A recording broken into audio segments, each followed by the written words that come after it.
I'm Nastasha Hardius, and I am excited to introduce Worksman's new podcast, Worksman's Power with an I.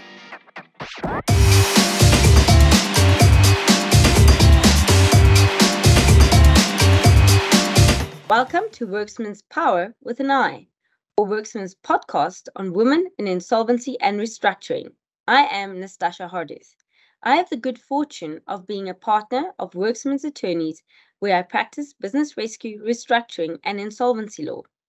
Worksman's, I am proud to say, is a preeminent corporate and commercial law firm in South Africa. We deliver a unique client experience by partnering with our clients and giving highly specialized attention to each of our clients' matters. We deliver focused solutions and the best possible outcomes for our clients. This disciplined approach has resulted in Worksman's being regarded as one of the most innovative firms in Africa and beyond. Worksman's insolvency, business rescue, and restructuring lawyers provide guidance on strategic decisions such as the most suitable of these processes, and competently advise directors, stakeholders, employees, and creditors during all stages of these processes. I am proud to say that I am where I am today in no small part due to the continued leadership, mentorship, and support of men in the insolvency and restructuring profession. But since the Harvard Business Review reported that women lead not by adopting the style and habits of those that have proved successful for men, but by drawing on the skills and attitudes they developed from their shared experience as women, I want to understand, as a woman in this profession and as chair of iWork's Southern Africa Network, how other women lead within the insolvency and restructuring space. In this podcast series, I ask different women the same set of questions to distill universal truths and personal learnings. But today, we are deviating slightly because we have a special guest, Ken Wienand of the Public Investment Corporation, or PIC for short. Ken is the first male member of iWork's Southern Africa Network. He has broken the proverbial glass ceiling for all other men who may wish to join. He is self-evidently courageous and hopefully a trendsetter. Ken has spent the last 36 years practicing in the turnaround and restructuring space through his work in the public, private, and non-profit sectors at advisor, director, partner, CEO, and CFO level. Ken is currently fund principal, turnaround, and value add at the Public Investment Corporation, which manages a whopping 2.6 trillion rand fund, the largest in the African continent. Ken is passionate about changing the lives of the people of South Africa for the better and believes that it can be achieved through good governance and transformation. It is my pleasure to welcome the very courageous Ken Wienand to this podcast. Hi, Ken. How are you doing? Hi, Natasha. Doing very well. Thank you very much for inviting me. I'm very glad to be sort of breaking that glass ceiling you're talking about, and becoming part of the future of where we want to be, getting great leaders out in the country, especially when in the turnaround and restructuring space. Thank you so much, Ken. I'm going to jump straight into it. And I would like to understand from you, how did you land in the turnaround and restructuring space generally and at the PIC specifically? And Natasha, it goes back for my sins. I'm a chartered accountant and I did it the old-fashioned way. I did articles while I studied. And if you go back into the mid-80s, that was before an auditor was only allowed to audit something and not be a trusted advisor to a company. And we spent a lot of our time when we did audits understanding companies, looking at how management were making errors, how they could fix it, and how they could improve how they operated. And this really became my passion. That when I say how they fixed it, when we worked on a coal mine, we'd be sent down into the stopes to see where the coal came from. So we really got a good experience from this. And then after I'd qualified, I realized that I wasn't really an auditor as such. I wanted to be helpful in making a difference and an improvement. And I started off with a very short stint at JCI. Let me emphasize, prior to the cable days when Anglo-Americans still owned them. And I was then actually headhunted to start a multidisciplinary assurance function at the SA Institute for Medical Research. Now, this is where we incorporate control, internal audit, quality assurance into a new thing, where I had doctors and technologists and auditors all working for me, so we could come up with a multidisciplinary approach to how we did quality assurance in the SA Institute for Medical Research, which was basically a combination from the Chamber of Mines and Wits University. So it's been there for a while. From there, I was actually headhunted basically to go into the Northwest. That was back in the day when Northwest became part of Botswana became part of Northwest. Now, that was also a very interesting time because as far as the homelands went, Botswana had a whole lot of infrastructure, a whole lot of things had been done. But over time, obviously, as they got older, it had been difficult to incorporate. And the administrators basically, at that stage, the one sweep of a pen, committed South Africa government to all the debt and the equity and the rubbish that Botswana had ever signed off on. So hence I moved down. It was technically originally on an 18-month assignment where I was a director, was supposed to senior manager, then a director at EY. And then I moved to MSGM and PwC. And this that eventually ended up being a 10-year project. Was us having to fix the parastatals before we could incorporate them back into South Africa. Hence the turnaround.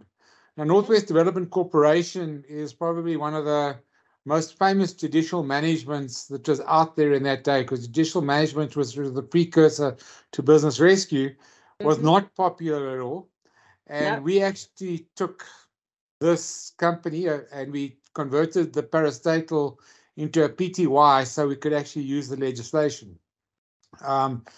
We then spent the next 5 years there actually fixing it up. The advantage Northwest Development did have, I must admit, over others, that they were a 51% shareholder in Sun International Group. But we successfully turned the corporation down. We settled the banks and we came out. And then we did this with a whole bunch of other parastatals. But it further got to my passion of why did I want to be involved in turnarounds? Because if you get involved early, there are differences we can make. And I'd experienced both sides from that. I then took a left turn after 10 years being in a small town. I took a left turn and I came up to Gauteng. And based on the relationships we built over time, I was approached by the European Union to do a corporate governance review on South Africa. Now, this was in the last days of the Thabo Mbeki government, the first days, which was 2010. And again, what came out there is we had very good legislation. We were not great at implementing stuff. So our laws were good. PFMA was absolutely new and looking good, but we weren't good at getting stuff done. And that's where I realized, I think, that from the perspective of getting involved early, it was the way to go. I think, again, from that perspective, we then started looking at various, I was invited to, or headhunted effectively to various parastatals to help resolve problems and renegotiate contracts because government weren't really geared for this type of thing. So I spent just on 10 years bringing various parastatals, turning them around, restructuring and making savings to government and starting the anti-corruption drive. I mean, we started with making all the international software manufacturers sign anti-fraud and corruption declarations. And this was the first of its kind in South Africa. And that resulted in some of the companies that were working for government actually losing contracts because when they started looking deep, these are the type of things that actually came up. So after 10 years of doing this, I also was getting to the point where, you know, I've now done this for a while. But the one place that had always fascinated me, I think, was the PIC.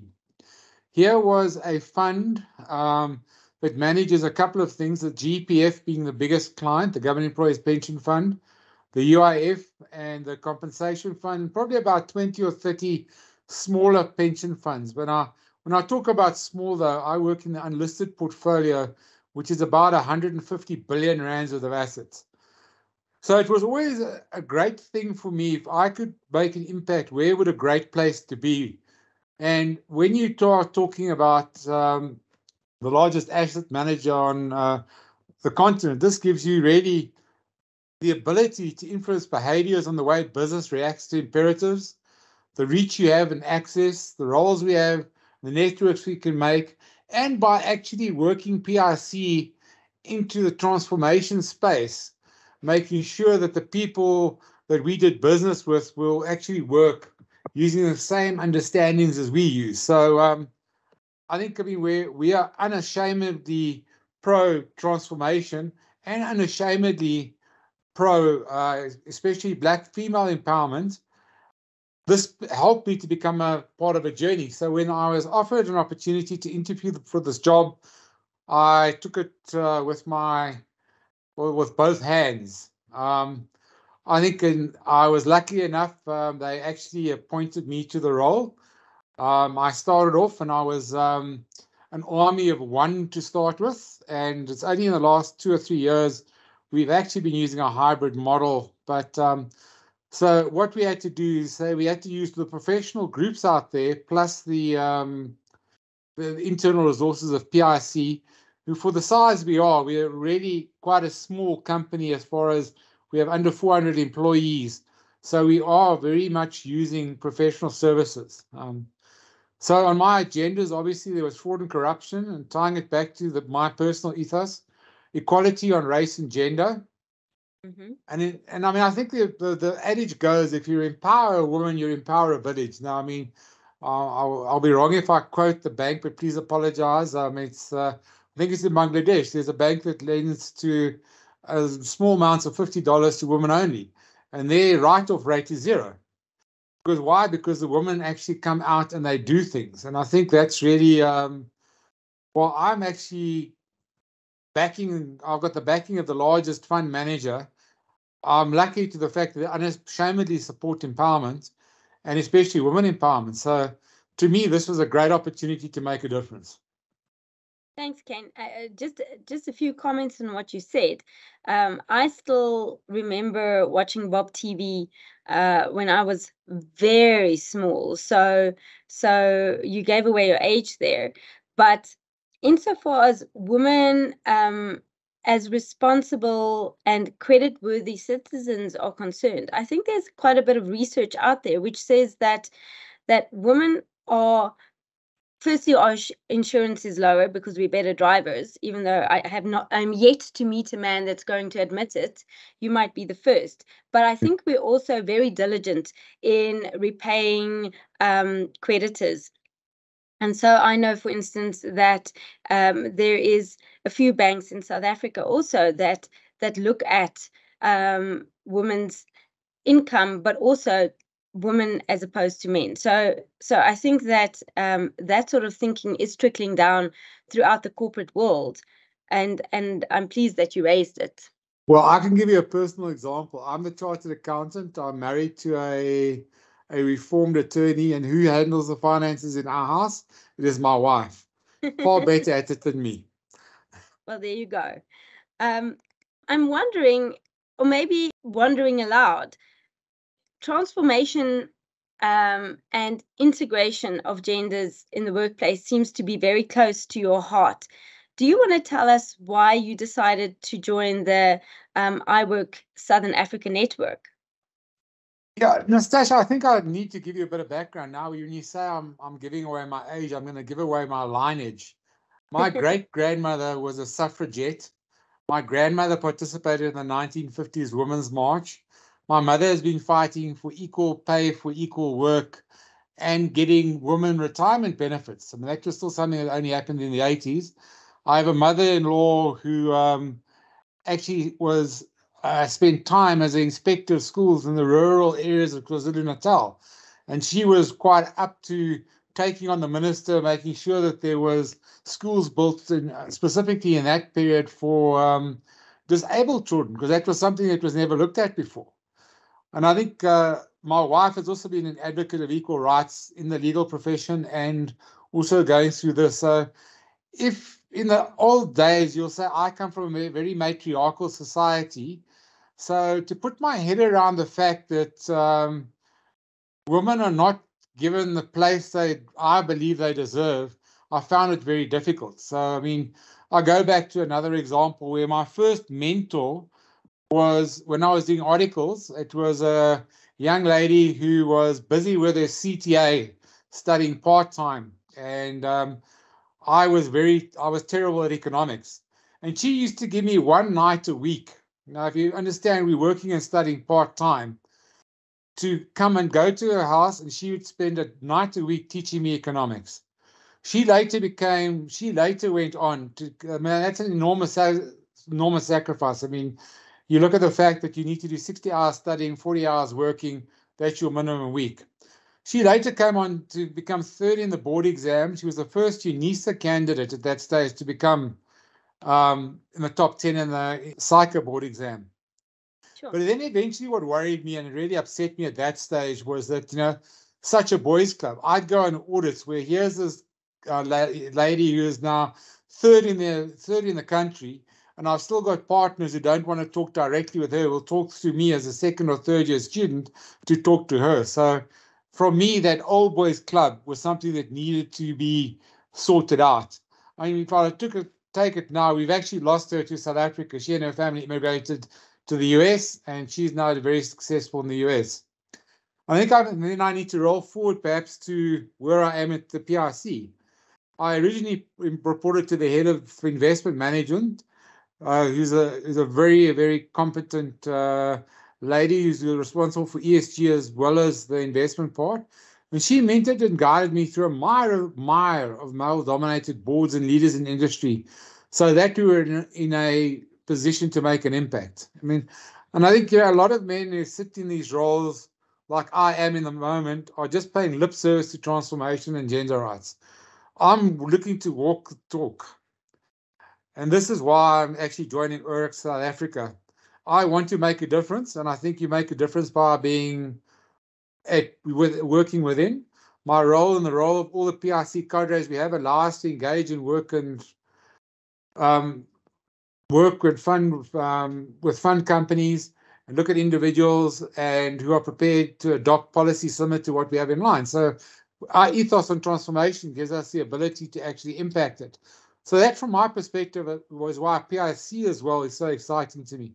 Apart from all the good we are doing in our because we have multi mandates. Obviously, as a pension fund manager, as a fund manager, there's a financial return, but as a South African parastatal, we also technically have a social return. And this is one of the things that puts us in a different position to a lot of the other private equity funds and fund managers, is that we actually have a dual mandate. So what we're looking at now as well is to try and change the white male look on the JSE. I mean, there's less than 30% female directors. So part of what we do is when we engage on the listed side, we actually then encourage the people to take our policies through to that side. However, on the unlisted side, we absolutely unashamedly, we negotiate. We negotiate ESG mandates and transformation mandates. And part of if you want to borrow money for us or take equity from us, this is the transformation route you're going to take. So I think, in a nutshell, that's why I wanted to be where I was, because I saw, coming from our last discussions and also the last conference I went to, just by a natural thing, there are fewer females than males in our area of business, and that needs to change. And I thought, well, this was an ideal opportunity for me to perhaps get involved. Thanks, Ken. I mean, I think that it's also a drive of the world in general to integrate women more deeply, corporate positions, and to push that agenda, purely because ESG has become such an important part of doing business, not just in South Africa, but certainly throughout the world. And I think that this is going to be a tsunami. And I think you will probably see a lot more women in this space. Just tell me a little bit about PIC's ESG initiatives, if you don't mind. Well, our ESG initiatives, I mean, I think that's really what we're doing as well. I mean, obviously, environmental we look at, governance is important, and then the social part is where we drive transformation by supporting and investing in Black businesses that are operating and taking stakes in other businesses, part of BE. But from a female perspective, we still believe it's a gender thing. It's not just a racial thing, it's a gender and a race issue. The gender thing needs to be touched. And I mean, if we think about it, the most successful head of state in the world in the last 30 years was a female. It was Angela Merkel. And if I look around you and I look at the female premiers and the female politicians are there, who are also realistic enough not to hang around when they believe they've done what they can do. And the Premier of New Zealand decided to step back because she thought she did an amazing bit of work, but decided this was where it was. Where a similar situation with males is they will sit there forever. Our ESG is very, very important. We have, I say, it's conditions on our contracts we actually into on our unlisted side. You will comply with the ESGs, and it's breaches of your agreements if you actually don't comply. So we can take things like actually taking punitive interest payments. We can withhold disbursements and things like that. So we are unashamedly passionate about this. But similarly, we also understand that things can't change overnight. So if you're buying into a 100% white male dominated board, you can't expect to put 5 Black directors or female directors onto the board immediately. We have a process, which is a 3 to 5 year plan normally, which starts. But all involved. I mean, obviously we are concerned about the environment and carbon, but we're also realistic about the fact that we live in a country where unemployment and things are actually something you've got to balance against that. You know, whilst we are very committed to all the United Nations social and that impact compacts, we committed to them. We've got to get the balance right. I mean, we've seen this time and time again, you know, where a lot of jobs have been lost. We have a lost middle, and I think that's really, I mean, where now I think what I'm going to do, just as an example, I mean, I think what I'm doing at the moment, where we've invested in certain companies which I think make an impact. I mean, I think one of the ones we've invested in at the moment actually does dry sanitation. In other words, they can go out and they can actually make a difference by actually in the environment, by changing people's lives, providing dignity to children, especially female children, because at the moment we have a situation where female learners who've reached puberty miss about 20% of the school calendar because there's just no facilities. So we are now investing in this. We're investing in these type of companies to get a healthier nation. The other issue is probably what we're missing out is all of us are still missing that water is probably our most scarce resource. So we need to get that going. So we're also looking at those type of things. So I think from the PIC's perspective, those are the type of initiatives we do. We are obviously overall the largest shareholder on the stock exchange, but we are still that being the largest shareholder means that we sort of float between 12 to a maximum of 20%. So there are still situations where we are working in a lot of environments where we need to do a lot of persuading to especially the institutional investors to come along and not just follow the rands and cents. So we do that by working with the institutions, also talking to management and encouraging them to do the right thing. So often we will vote against things that we believe are wrong and we'll get outvoted, but we'll continuously engage. And obviously being where we are, we also do have access to government platforms where we can provide inputs from what we've picked up at companies. So I think that's the team as a whole. So we work as a very great team. So I'm very fortunate to be part of such a great team. You certainly do sound very grateful to be part of a team that is making a lot of changes. So well done there, Ken. I'm going to use this opportunity to now pivot to the standard questions that we normally ask. And the first of these normally is, what does success mean to you? Okay, this might sound a bit, I'm not a hippie from the 70s, but success to me, I think, is basically, I want to leave the world where I am able to influence in a better state and place than where I found it. for me, this place at the moment is knowing I'm in the best place to make a positive impact on people's lives. And this is also, luckily for me, it's whilst doing what I love. So I think that's really success. I mean, realistically, obviously, when I say you're doing this, I am in a really influential position. So what you've got to do, I mean, if you have influence, you actually got to treat that very, very carefully. Yeah. So I think that's probably I know it sounds very hippie-ish, but that is my personal philosophy. Yes, to quote Christopher Reeve as Superman, with great power comes great responsibility. So with you on that, and absolutely agree that you should leave the world in a better place than you found it. At least that's what I tell my younger son when he refuses to clean his room. Then then the next question that I'd like to ask you is, what is your best quality, Ken? Okay, this is it's a very short and direct one, and this is something that I must be honest with you. I asked 20 people. I got 18 wrong answers and 2 right answers, so it was interesting. I'm very direct, and I'll call things for what they are. I know how I act, and the way I act always allows me to sleep at night with no regrets. So that is probably my best quality. But calling a spade as a spade can be a double-edged sword. Do you find that it makes your life a little bit more difficult than it would otherwise have done? Well, it does, and this is when I come and I think when we go to the next round, I'm sure your next question, what's my worst quality, will be I'll explain how I've put these two together, because that has been a problem. Because when I was younger, if I saw it as white or blue, that was it, and I'd go and go and go and go and go and go, and then I'd end up banging with my head against the wall. So, I mean, I think my worst quality was as an idealist.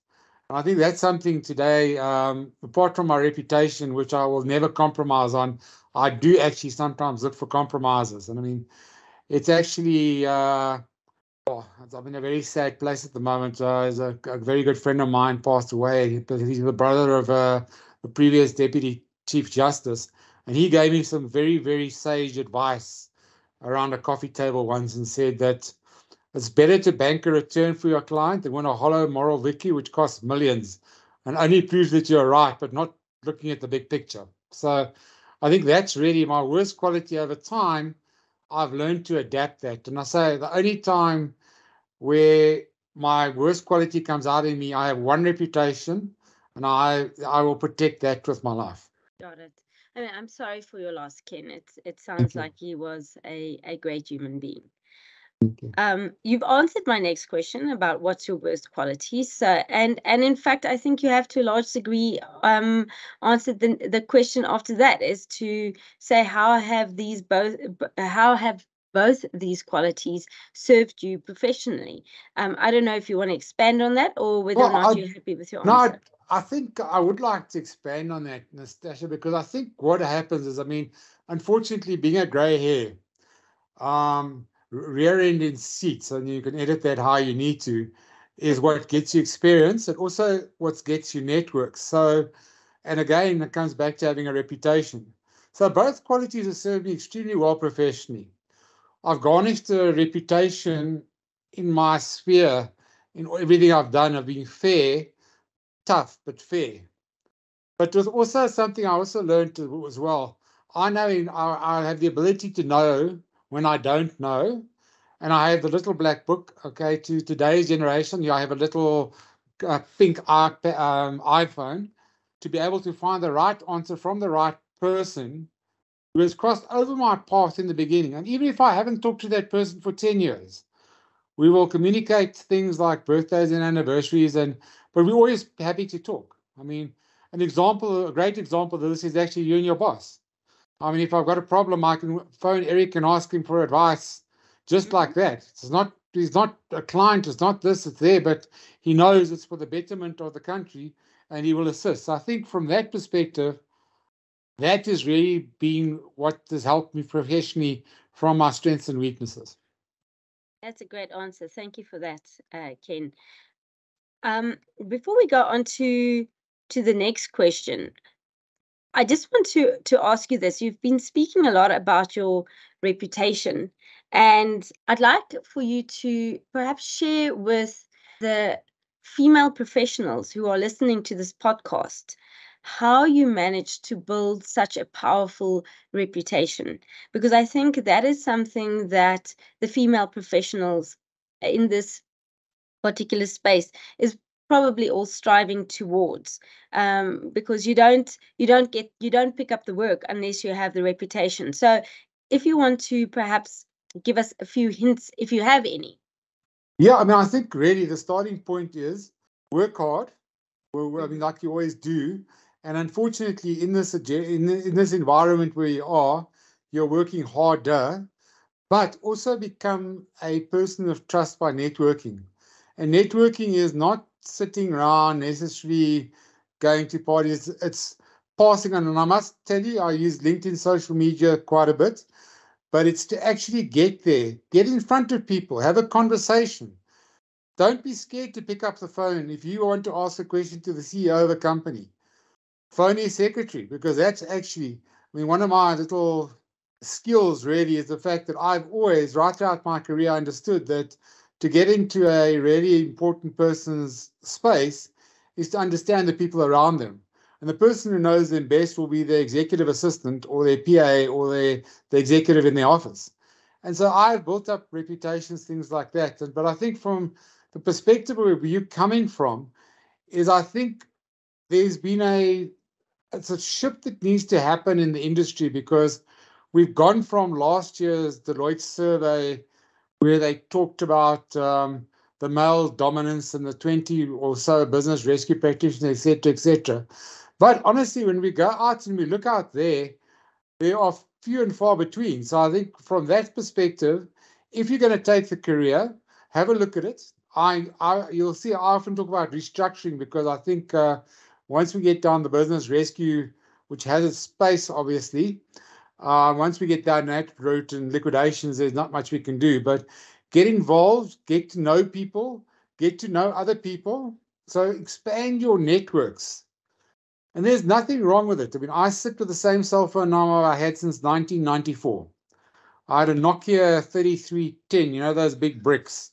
And I've kept that number all these years. I, to this day, don't carry a business phone. I have one phone. If you need to contact me, you contact me on my phone. And if I can't help you, I will make sure that I will refer you to somebody, and I will give a referral call as well to say, Nastasha will be phoning you about this. Please take her call. So that's how you build up. And I think what a lot of female executives forget is they, on the way up, have been dealing with a lot of people all the way up there. And those people just need a phone call and a bit of a push. Yeah, and all of a sudden you'll find you have the most amazing mentors out there. And I agree with that, Ken. And I think the fact that we are speaking to you today is testament to that. A little bit of courage and one question can lead to great things. So thank you for that. I think that is really useful and particularly relevant. When you were talking about reaching out to the assistance of the men that you work with, it reminded me of when we just met and you were telling me of a quip that your wife makes every now and then. Do you want to share it with us? Yeah, she said, I mean, I'll paraphrase what she says. I mean, I don't want to talk to the manager. I want to talk to the woman who's actually doing the job. And it's not a quip. It's actually often out there, because often what you find is there's and that person who's number two there who knows exactly what's going on is then has somebody over them who's not quite there. And it's better to talk to number two. And it's also an approach we've actually used at TOVA. Now, it's a weird, TOVA is the turnaround team I've got, where we often get involved operationally in businesses. We don't want to talk to the board. We do talk to the board. We want to talk to the managers and the one level below, the C-suites, because that's where you really get to know who knows what. And I mean, in a couple of businesses, we've actually also been able to then start a bit of planning, futuristic planning. So it's basically looking at how do we grow people within the organization to get to the next level, mentor them, a succession plan, and get succession plans. And we've found that a lot of our laws have actually killed us on this, because now they say, every single job you advertise, you must advertise externally. Everybody must have the same price. So you don't have, like when I was young, you could have a career path saying if you did X, Y, and Z, you would eventually move up. Now, ladies did not have that career path necessarily because there was always a boys' club in between. But now going back to this, you need to start mentoring and looking after your staff. You need to understand that I am part of, and it's one of the rules we have in my team. We have a team, we have a zero tolerance for having your phone and computer on while you're on leave. I will find it a disciplinary thing. I want technological breaks. I want the team, and as a team, we take over from each other and we look at it. If I have a family emergency, my team step in. If they have family emergency, they step in. We all work and look after each other because we must never forget, whilst we might be married or in relationships and that, our real family, the one we spend probably more time with, is the team you got with at work. And that is certainly something that I can relate to. I mean, I love my biological family, but I only get to see them really for a few hours at night and over the weekend. The people that I spend most of my time with, and I believe most female professionals in this space, the people we spend most of our time with are our colleagues.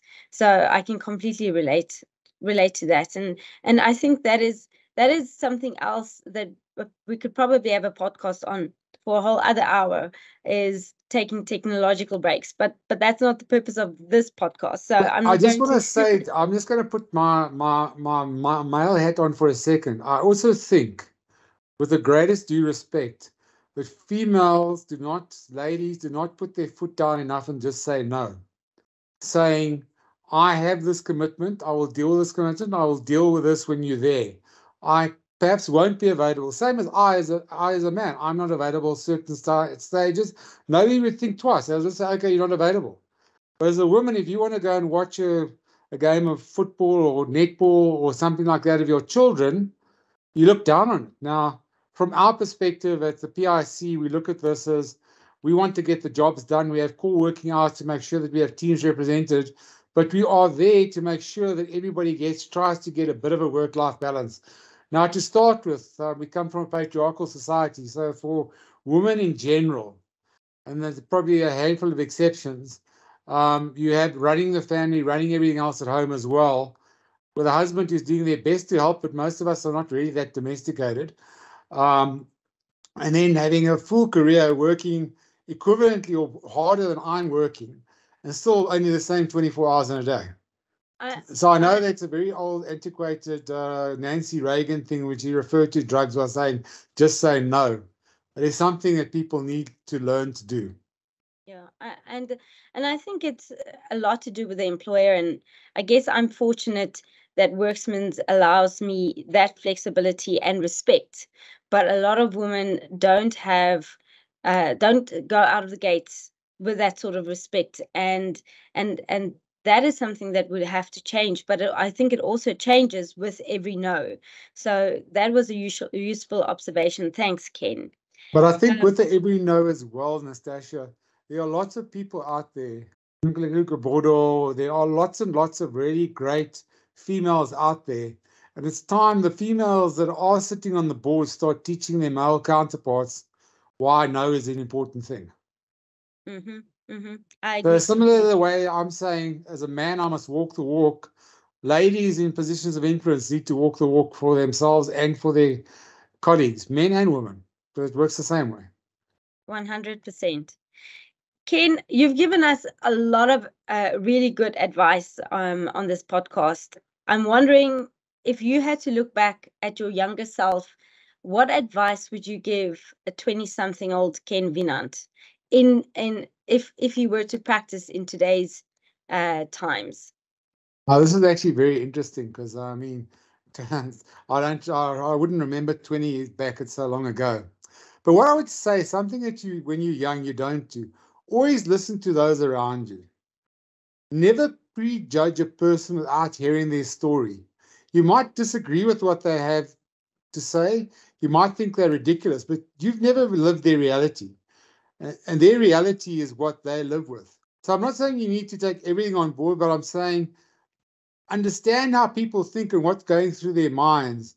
And this assists you in actually being able to resolve conflict, and not just that, create great ideas, because sometimes we're so stuck on our opinions, we don't open the door to the fact that, I mean, you often hear the story of how a janitor fixed a production line by moving a can of paint or something like that. You know, it's a question of, if somebody stops and listens now and hears what you have to say.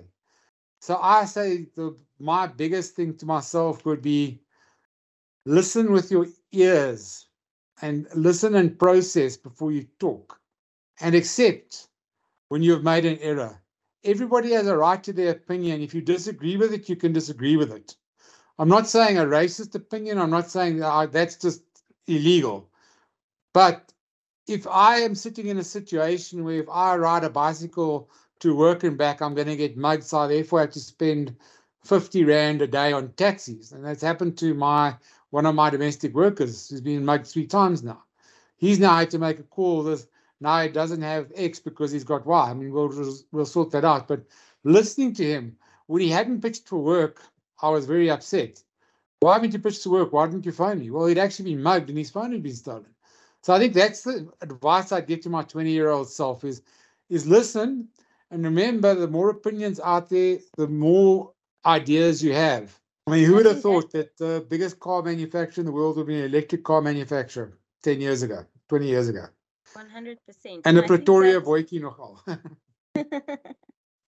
And I think that comes to diversity on the boards, where people with different perspectives can lend their voice towards achieving a collective goal that really serves the interests of all the stakeholders of a corporation, not just some of the stakeholders. But more importantly, I think what you're saying is, and I've heard it said before, and I think it's valuable, is that if you had to walk in somebody else's shoes and have all their collective experiences, you would probably come to the exact same conclusion, and you would probably do the exact same thing. And I think that is where, receiving the message and with some understanding comes in. Again, as you said, not all messages are good, and so some are certainly unlawful. But I think from a corporate perspective, where we're coming from is, just be open-minded. Well, I mean, I think the only 2 places where we are not open-minded is the PRC: fraud and corruption, and empowerment and making a difference. Because if you don't have a zero tolerance to those, you can't start. And it was the funniest thing in the world when we started making people, before we'd actually, and this goes back to my previous life, we were starting to sign agreements with software houses. Where before we started our first conversation, our attorney, unfortunately wasn't from you, put down this anti-fraud and corruption declaration, and a director had to have signed that off before we'd start talking. And there were about 7 or 8 companies who came back to us 4 weeks later and said, well, we actually can't sign this. We've actually got to go and do some research. Now we are actually applying the same principle for the way we invest pensioners' money. Make sure it's not there, because it's not there. There's a lot of money out there. I cry when I see the volume of money on infrastructure grants going back to treasuries and stuff being misspent. But if we're just honest and looking after our neighbor, and we cut out the fraud, the corruption, that's the way we're going to go forward. So those are the 2 things. And empowerment is not empowering a few, it's empowering the country. We are just on over 60 million people, and we have a 30 or 45% unemployment rate if you look at the unofficial people who've given up. But people out there want to work. It's not that they don't want to work. There are very few just sitting down and say, well, I'll just wait and I'll accept it. So if we can create opportunities, I think that's what's going to make the difference for South Africa. And I think that's why our profession is so important, because what we do is we take companies and we try and turn them around and grow them. And I mean, you probably have a few examples, so do I, where there's been successful turnarounds, and in fact, the companies have gone on to grow and create more employment opportunities, which is really why we do what we do. Well, I mean, Natasha, I'd like to actually give you an example of this, and I'm going to name a name. Edcon was a backing company which we funded in 2019, but it was funding a restructuring. And then in March 2020, COVID happened, and we had a hard lockdown. And in the industry they're in, 4 weeks of no trading, and you're burning 400 million a week, they went into business rescue. Now, there were two ways the business rescue practitioners could have handled this. They said, well, let's look at the creditors in their sold with the secureds.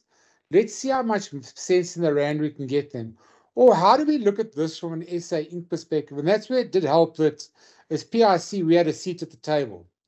And we sat down and said, no, how do we do this to stop job losses, stop closing all the stores, because that'll have an impact on the property industry.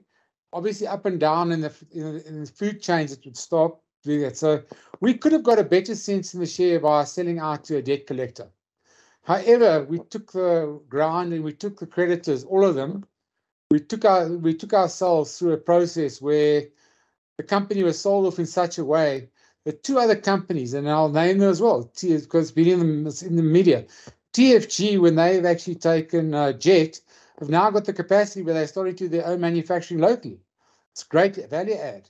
Retailability, I read yesterday, have started to expand. They bought the Edgar's brand. So in other words, what we did was by actually looking at SA Inc. as distinctive, just looking at the creditors of Edcon, we actually probably done a better job than if we'd actually been able to run the turnaround plan as it originally been planned prior to COVID. So this is what it's about. And this is the thing that we need to look at more. And I mean, just one last thing on BRP, something that needs to be addressed. I know it's not specific for this. We need to get government around the table to get shareholders and stakeholders more of a say. But as I say, from Edcon, I'm using it as an example because it is something that I'm very proud of being part of, because we have now actually not lost the brands. We've not lost the people. There's a net gain in jobs over SA Inc.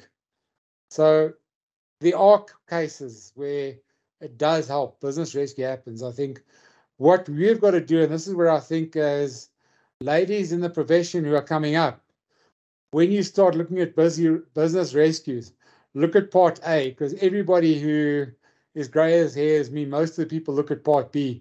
Oh, we'll get a better return than liquidation. And that's not the intention of the Business Rescue Act. The chapter in the Business and the Companies Act. So. Got it. And I agree with you. We should see more companies being returned to a solvent position and continue trading and growing jobs and growing SA Inc. Ken, just to wrap up the show, one last question. Is there anything that you at the PIC are busy with creating, doing, that you would like to share with us? Well, I think it is. What we're creating is we're creating a new end-to-end environment. We are looking at empowerment unashamedly, but looking to back not just a few people to empower the country as such. We are very, very serious about ESG.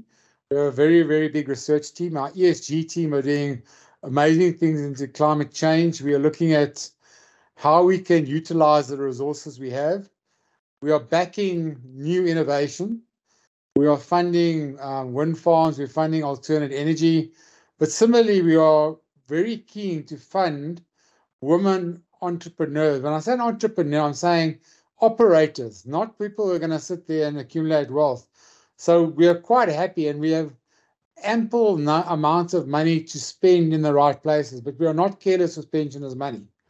So when people are out there saying, I need to do this, I need to do that, they can come and talk to us. We have a whole team. We have a team of deal makers.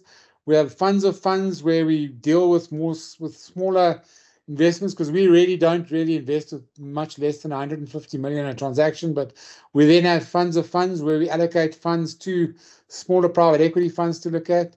We are very, very keen on the fact that we actually have great cooperation agreements which we've started now. I've started basically in the turnaround with all the DFIs. We meet on a quarterly basis and we exchange war stories and we exchange best practices, down to the fact that we have one list of liquidators and business rescue practitioners, black, female, and that we share.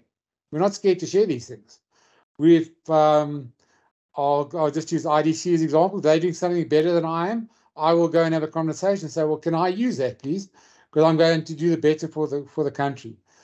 And I think going forward, I think that's really what we need to do. I mean, from the financial institution side, very interesting. Through Saripa, we've been involved in the creditors forum, which brings all the banks in play. And it's very interesting to see, and we're starting to work on this as well, how the banks are sitting with basically the, how shall I put it, a siloed approach to things. So we are talking with our colleagues in the turnaround space who are really on the same page as we are.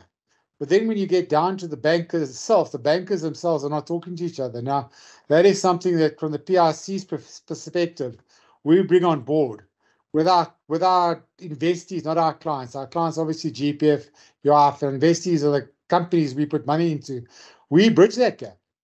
I'll have a meeting with the corporate banker, but say, while I've got the corporate banker, we have the restructuring guy on the call as well. So we all talking the same language. So I think from our perspective as a PIC, that's what we're trying to do. We are really, really trying to make an impact. And I think we are making an impact over time. And I think what's got to be given is a chance, is the fact that this is PIC new. There was a whole bunch of stuff happened in the party commission. That was 5 years ago. We are here every single month. Pensioners have pension money deducted off their salaries, comes to us for investing. So we need to find good investments to invest in, because it's obviously pensioners' money and we can't be cash heavy. So I think that's the point. Let's get people around the table, and ladies, not just for ladies in general. We also are belief that you should be out there leading the pack. So from my perspective, and my views on the PIC are my personal views. They're not the PIC's official views. I just need to categorically state that. I'm paraphrasing what our policies say. Got it. Ken, thank you so much. I really appreciate all the time that you spent with us today, and your passion for women in this industry is tangible. And it reminds me of Warren Buffett's account of when he met the late Catherine Graham, who was the CEO of Washington Post in 1973. And he essentially said to her this. He told her that she had to discard the funhouse mirror that others had set before her and instead view herself in a mirror that reflected reality, and that she should see herself as a woman who is a match for anyone, male or female, because even though she had unusual ability and character, in Warren Buffett's opinion, she still had this still voice inside of her mind that said that men know more about running a business than she ever would. And I think that is really the core of your message today. So thank you very much, Ken. So thank you very much for the opportunity to talk to you. Very excited. If after people have heard the podcast and they would like to get in contact with me, they can do it via yourself. You have my contact details, which you're welcome to share with people. 100%. Thanks, Ken. I really, really appreciate it. And it was such a lovely discussion. And it was great hearing about all the great things that happen in South Africa, because obviously we are told on a day-to-day basis what's wrong with the country. We don't always hear about the good things that's happening in the background. So it was really a meaningful discussion. Thanks, Ken.